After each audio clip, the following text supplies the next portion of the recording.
This is a 2025 Tesla Model 3 Performance, the newest, hottest variant of one of the most popular EV saloons on the market. And I think actually this is probably one of the best cars, full stop, that you can get for around £60,000 new. Now there's loads of offers available from Tesla, so do check out the links in the description below for the latest on those. But I think in terms of your outright day-to-day usability and performance, a Tesla is almost unbeatable. 0 to 60 in 2.9 seconds, there is so much usable performance here, and compared to petrol rivals, this is going to be a pittance to run. But as a bit of a petrol head myself that has recently converted to EV, what do I think of this as a compromise in terms of outright performance and also day-to-day ease of use? Well, today I'm going to put it to the test. I'm going to go on a full tour of this car with you, and then I'm going to get it out on the road to see what I think. But of course, before we do that, if you are looking for a Tesla, whether it be a Model 3 Performance or any other car, then please do check out the links in the description below for all of the Tesla used deals, as well as Players Cars Premium, my affiliate, who are one of the best ways to route and source a second-hand car without any faffing about with emails. You can contact them through WhatsApp 24/7. It's a great seamless experience. So let's take a look at this thing, shall we? So then, the Tesla Model 3 Performance. Now this is an example of real world performance that you can use every day with minimal effort, and that is the beauty of a powerful EV like this. And when I say real world performance, this is around 500 horsepower roughly, and 0 to 60 in 2.9 seconds, which is a pretty staggering figure. And you've got lowered suspension and sort of sportier suspension on here compared to the standard Model 3, and also some upgraded performance brakes, which I will show you in a little bit. This one obviously being finished in metallic blue. Now you might think that 2.9 seconds to 60 is quite rapid for that horsepower figure, and Tesla aren't very good at disclosing the actual power output of these cars. But do you know what? In terms of real world performance, this to me feels very similar to the Lotus Electra R that I drove a little while back, and that had over 900 horsepower with a very similar 0 to 60 time. Obviously this is a lot smaller and lower and more agile. So of course, looking around the car, we do have some additional upgrades for the Model 3 Performance. You've got this nice kind of lip that runs along the bottom of the car here, and this new sleeker front end. You do see here as well that there is some functional ventilation there in the front bumper, which is really cool. So slimmer front lights on the facelift model, which are really nice and imposing, and on this one you get these really nice alloys. These are standard on the Model 3 Performance, and you can see that there are some aero caps which you can take off if you want a cleaner look, but even in the standard guise they are really good. And this has Pirelli P0s on from factory as well, and I have seen these also come with Pilot Sport 4Ss, so they always come with some pretty solid tyre options to keep you going when you're really hammering it. And of course you've got this standard Model 3 look. The good thing about the Model 3, and the reason I haven't really gone through any specification, is because you don't really need to worry about that with a Model 3. You just get everything as standard. The main differences being, if you go for one of the standard range ones, then you don't get the upgraded sound system and a few other little bits like that. But you get pretty much everything apart from that on every model. You'll have to forgive how dirty it is, but it is really miserable weather here in the UK at the moment. But you can see again, you get some additional sporty touches for the Performance, like this kind of accentuated diffuser which just has that little bit more edge to it. You also get this carbon fibre spoiler that runs all the way along the top, as well as the badging for the Performance, which looks a little bit like the plaid one, but it isn't quite that. So then, stepping inside the Tesla, if you've got the car key on your phone, then it will unlock automatically when you touch the door handle. I don't, so I'm using the key card here, which you just tap on the side and the car will unlock, nice and simple. So you can use that as kind of an emergency override if needs be as well. And stepping inside, you do have your typical Tesla interior, which is very, very minimalistic indeed. Some love it, some hate it, but let's run you through it. We get some nice sort of suede material on the doors here, and you can now see there's ambient lighting that runs all the way along. Generously sized door bin, which you can see houses a bottle just fine, and some speakers built into the door card there as well. There is additional sort of kind of padding in this as well, so it makes it a bit of a better seal. And you also now do get acoustic glass front and rear. You can probably see that it is laminated there, and you get the same on the back, which means that even better noise insulation compared to previous models. And these seats are exclusive to the Performance model. You can see you do get complete lumbar adjustment electrically. You do also have the option to tilt the seat up like this to get it in a more sort of bucket seat like position, and you get some pretty intense side bolstering, as well as a nice kind of inscription on the headrest area here, which is really cool. Does look the part in here, definitely, especially with the glass roof, which is even more tinted on these newer models. It is completely closed off center area, but that does mean that you have extra space for the battery pack, and you do have a pretty generous storage area in the middle anyway. So let's hop in and I'll show you what it's all about. In the Model 3 Performance, you do also get this kind of carbon fiber on the dashboard here, and you can see the ambient lighting wraps all the way around the cabin now. Definitely makes a nice difference at night time, which is always really good. Of course, no screen in this center area here. You're relying on this screen here, but actually, honestly, as a Tesla Model 3 owner myself, you get used to it super quickly. So if I just tap the brake to turn the car on, so then this is your upgraded steering wheel. On here you do have the indicators. So this is kind of a bit of a frustration for many people. You do get used to it kind of easily, but it's still a bit frustrating. Like if the wheel is upside down, you're at a roundabout, it gets a little bit confusing. But it's something that they have decided to bring back the stalk on the new Model Y, so maybe they will bring back the stalk for the new generation of Model 3 as well, I don't know. But for now, when you press the indicator will come up, and you also get the blind spot cameras come up on screen as well when you press them, which is a nice touch and makes it super easy to use. You do have also the button here for flashing the lights as well. You've got over here the windscreen washer one and microphone, so this is for your voice activation. And then this button here and scroll wheel will control your automated driving, so your autopilot, and then this one for your media control. So a little bit more comprehensive than previous Tesla models, but still it would be nice to have a slightly more performance-based wheel in here, I think. I like the fact that it's quite small, so you feel like you're kind of piloting a small toy car, which is really nice. But I do also think that potentially they could have done with some perforation, maybe a little bit of a thicker wheel with some more bolstering, not quite BMW level, but just something a little bit more than this. But honestly, I don't miss having a screen there. Once you're actually driving along, if I put it here, you can see that you get the speedo readout there, and this is kind of like showing your top-down view, which is really interesting. You can see on auto park works pretty well as well. So I just want to demonstrate the auto shift feature. So you can see I'm in a bay at the moment. If I swipe back on here to go into reverse, it comes up like this. If I now reverse out of this space, what will then happen is it will come up with the option to say that if I now go opposite lock and touch the brake, it then automatically puts me in drive. So it now puts me into forward. So that works a lot of the time, to be honest, and I didn't have to touch anything there. So it does work a lot better than you might think it does. Equally, we do have the auto park feature. So if I tap on that and then do auto park start,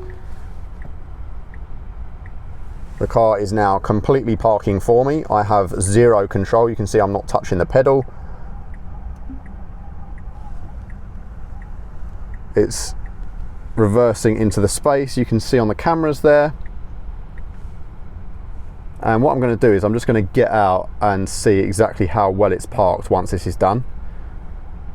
That's given me a decent amount of space at the back there. And bear in mind, these spaces are a little bit on the kind of dull side as well. So a little bit of space at the back, could have gone back a little bit further, but I think you'll definitely agree that that is parked properly in the bay and with decent space at either side as well. I'd say that's a pretty good effort. It's not as nice as having a 360 cam, but you can still see roughly based on this layout what the road markings look like. So it gives you a bit of an idea of whether you're in a space or not from up above. And in general, I think the Tesla infotainment system is one of the best in the business. It's really snappy now with these newer AMD processors. And no, you don't get Android Auto or Apple CarPlay. And I thought I was really going to miss it, but actually it's really not bad at all. These maps are super responsive, as you can see. One of the best in the business, and it runs off of Google Maps, which is awesome. And you get pretty much desktop level apps. So when you go into Spotify, for example, it's just super easy to use and browse, and you get exactly everything you would expect. It's really fluid and it works really well, and you can kind of just go in and use all of your different features like that. So if you go into Tesla Theatre, for example, you can bring up Netflix, you can get Netflix full screen, and the sound system in here is absolutely phenomenal. Climate control also super easy. You've got all the ventilation controls here, and you can automatically set the steering wheel and that to adjust. Of course, it will do this through the app as well if you want to. Nice and easy to just adjust that on the fly down here. Of course, there's no physical control, but actually I normally just set and forget. And then one touch access to all of the other car's functions, including all of the dynamic stuff. So you can change the acceleration mode, you can also change the ride and handling mode, you can also put it into track mode, so you can customize track mode here. So there's a race preset and a drift preset, and they change the dynamics of the car because in the drift preset it will put more power to the rear wheels, and you can even add a new profile and customize that to your choosing as well, and it will help cool the car in the meantime. But yeah, loads and loads of different options, super fluid, easy to use system. and I just really like it. You've got different drive profiles on there as well. There's games on here. There's also the Tesla toy box, and toy box is really cool because it does things like light sync. There's also things like you can create music. There's a romance mode which will play something like Phil Collins, I think it is, and it will put a fireplace on the screen. There's a sketch pads that you can draw on here. There's just loads and loads of cool little apps, and it really, really works well. But some people do dislike the total minimalism of the interior, and I do understand that, but I think once you get used to it, this is one of the best systems. You have also some wireless charging pads here, so you can set your phone and it can face you nice and easy. And this also covers up, so you've got some cup holders which have been revised for the new model with some quite intense grippers in, and then you also get a large storage area down there which houses some plastic for some reason, and also a standard cigarette lighter outlet, which is nice. And then under here again, a massive well down here, so really, really nice big space to store things in, and lots of space up here for me. Like I said, I can get a pretty decent driving position. I'm not going to go too in depth in the features on here, but just goes to show how some of it works. They have also changed this, so the hazard light button is now touch, which I don't particularly like, and I've never liked the placement up here, but you can see the pan roof, just how much of a view you get out of here, and you get this nice little pull down here with some lights integrated.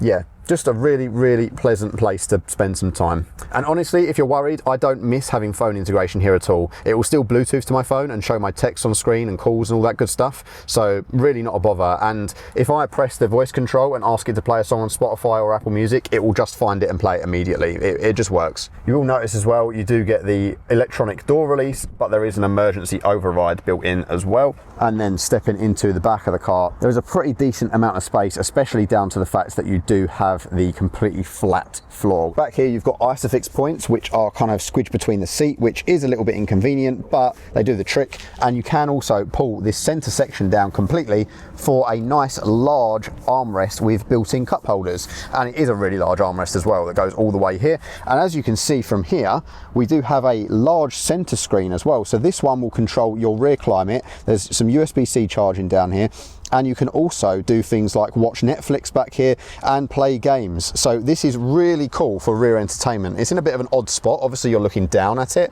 but the fact that it's here, and this is included on all Model 3 models as well. This is not something that you have to pay extra for, it's just included, and you've got all of your controls, even for rear heated seats back here, your ventilation, and all that good stuff. So the fact that this is included is really awesome and will make for a nice experience for some kids back here too. There's a nice bit of lighting back here as well on this center support beam, and there is also the option to press these little tabs in to bring out a little coat hook, which is nice. It feels really premium. And these lights are touch sensitive, so if you tap it, it will come on and off. So stepping inside the Model 3 Performance, now you see I've got this seat set really quite far back in my driving position because I've set it quite low, so I haven't got an awful lot of room back here to work with at 6 foot, but that is kind of down to how I've got the seat. I could raise it and move it forward a little bit if I wanted to, so not too bad. It's just a shame that there's not a little bit more thigh support back here, which I say in many cars. I've got quite long legs, but really not bad. Obviously a completely flat low floor, as I said, so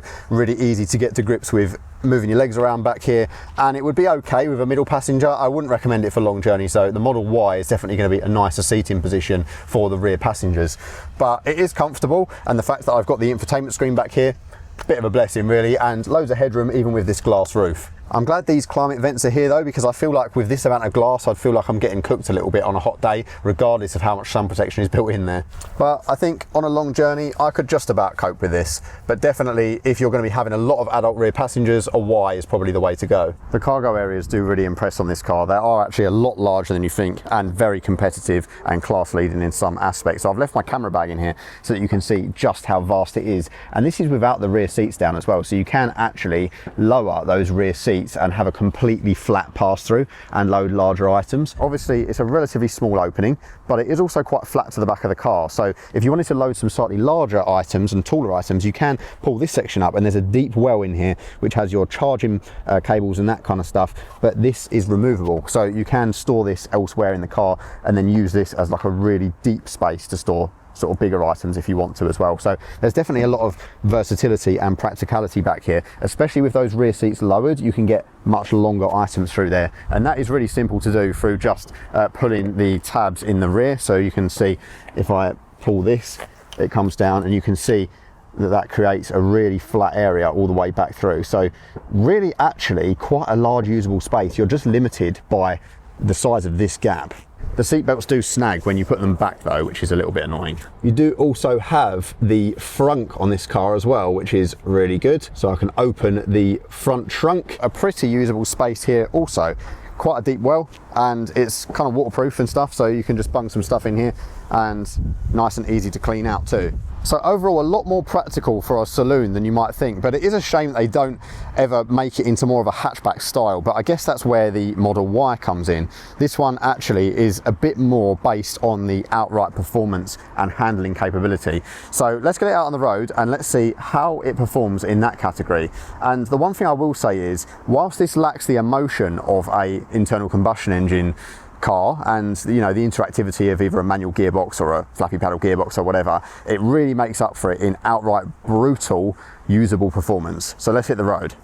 Right, it's a bit wet out, but I'm going to go for a 0 to 60 run, so let's do it.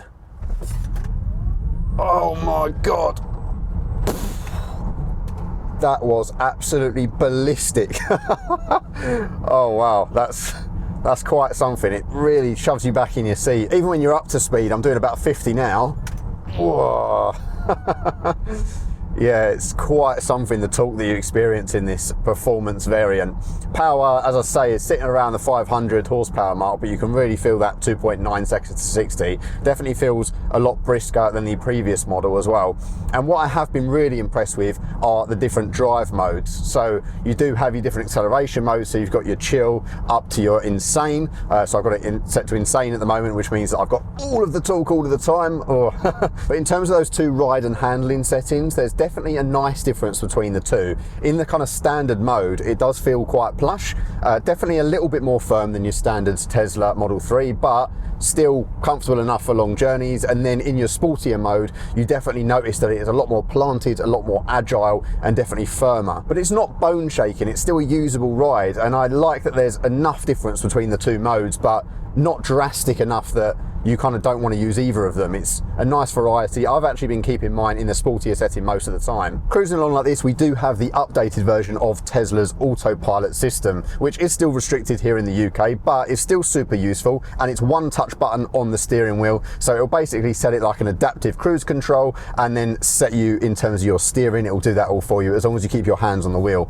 I do find that it does require a little bit of micro adjustment to the wheel, otherwise it thinks that you're not touching it, which is a shame because modern systems from like Kia and Hyundai are starting to move to like capacitive sensors in the wheel. But I do like that I can just press it and it just starts, and it's really good. It's definitely better than the system in my 2021 Tesla, so they've obviously made some tweaks to how it can read the road markings and such to make it a little bit more usable. And it's something that I do find myself using a lot more frequently on the motorway, just because it's so easy to access by pressing that button on the steering wheel. Tesla also have absolutely perfected the one pedal drive thing. There's no other brand in my opinion that does it better. As soon as you let off the throttle, there's no delay at all. The car will start slowly braking, but it's a very gradual movement, a gradual motion, and again it can be kind of customized and adjusted.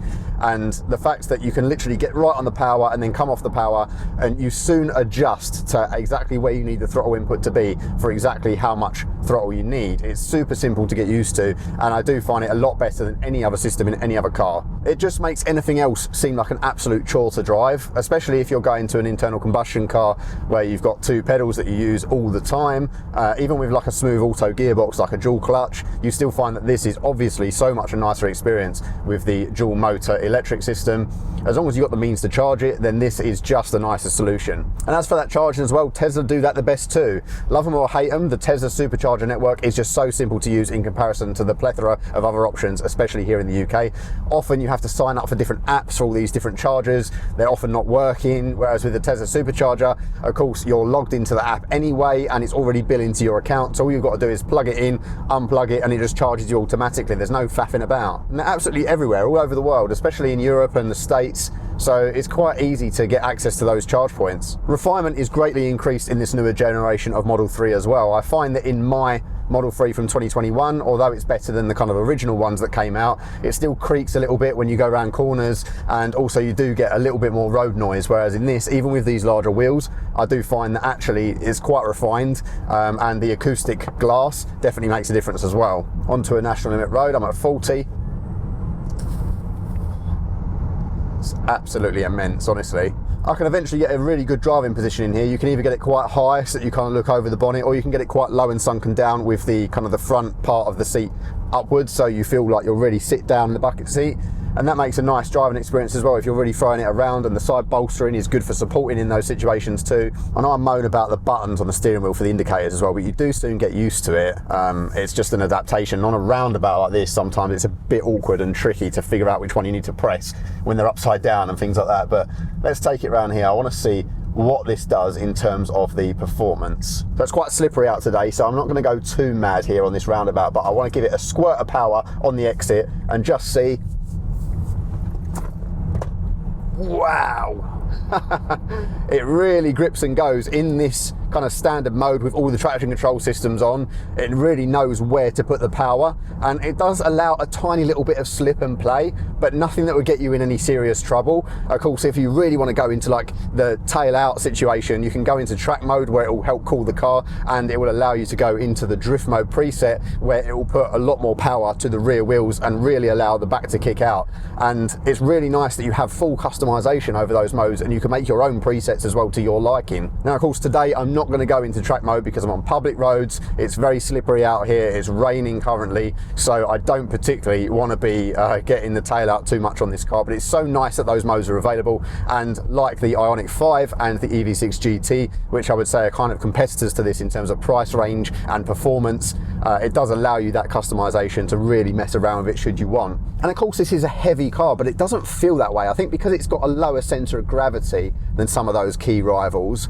it feels as though it's got a lot more, it's a lot more planted, especially in the firmer suspension setting mode like this. You might be able to hear the cars crashing around a little bit more because I'm in this mode, but it does allow me to feel a lot more connected. Even though the steering feel isn't the best, I do actually find that I get enough texture to know where the car is and know exactly what I need to do to correct any little errors in my driving, which is nice. And of course, it's not going to have that same connection as something like a petrol powered fire breathing M3 or M5 from BMW, or sort of the equivalent sort of hot saloons like that. But even so, you just have to admit that the sheer torque and power from an electric motor is just something to behold, and it's so much easier to live with as a daily driver as well. You have all this overtaking power on tap at any time under your foot, and all you've got to do is feather that throttle and you get instant, immediate torque. No worrying about gearbox kick down or engines and turbos waiting to kind of get up to their speed.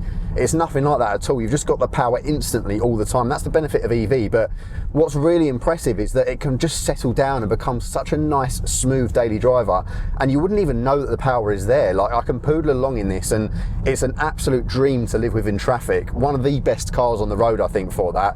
And when you consider the price point, just under 60 grand, I think unless you're really looking at a car you don't want a Tesla specifically, then of course an EV6 might be better. An Ioniq 5 is even more engaging because of the virtual gear shift system as well. It's a better implementation in the Ioniq 5 than it is in the EV6.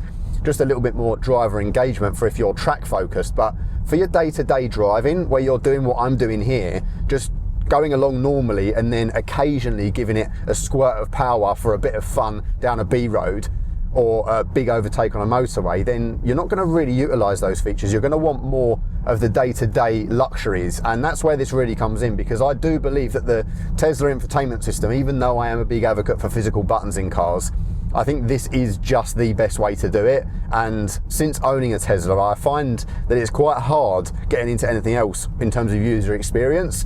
So, I mean, some might say I'm a little bit biased, but I really was against buying one. And the only reason I ended up with one is because I spent so much time in them and just kind of fell in love with the experience.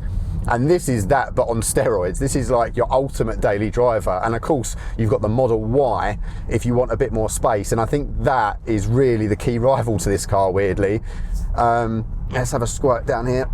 Wow. Yeah, the torque is so instantaneous. And I've got a real feel for the direction of the car down here. I think the new Model Y Performance is really this car's biggest competitor because it's literally only a few grand more. I think it looks a lot better, and of course it's more practical in terms of space, but the one thing you will have to consider is that this will be more planted. This is lighter, it's lower, it's more agile, so if you want something more sporty, then this will be the way to go.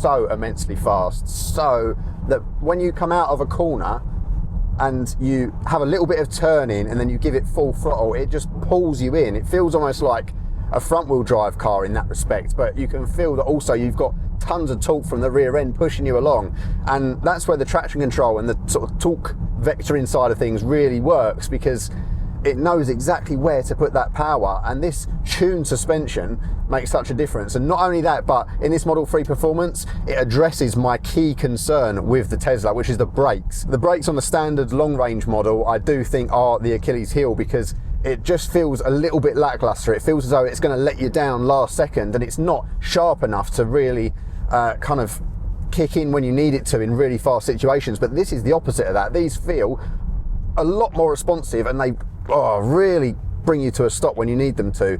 They don't feel anywhere near as spongy as in the other car, so the upgrade is definitely worth it, especially when you're really hooning this thing.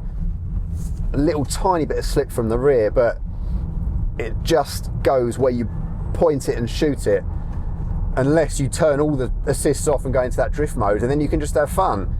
So for your day-to-day driving, it's going to be perfectly safe, and it's all usable power. That's the key. It's such usable power. I think this is all the car you'll ever need, honestly. Between this and the Model Y, I think that they are simply, in my opinion, the best all-round EVs, and this probably is the best all-round performance car.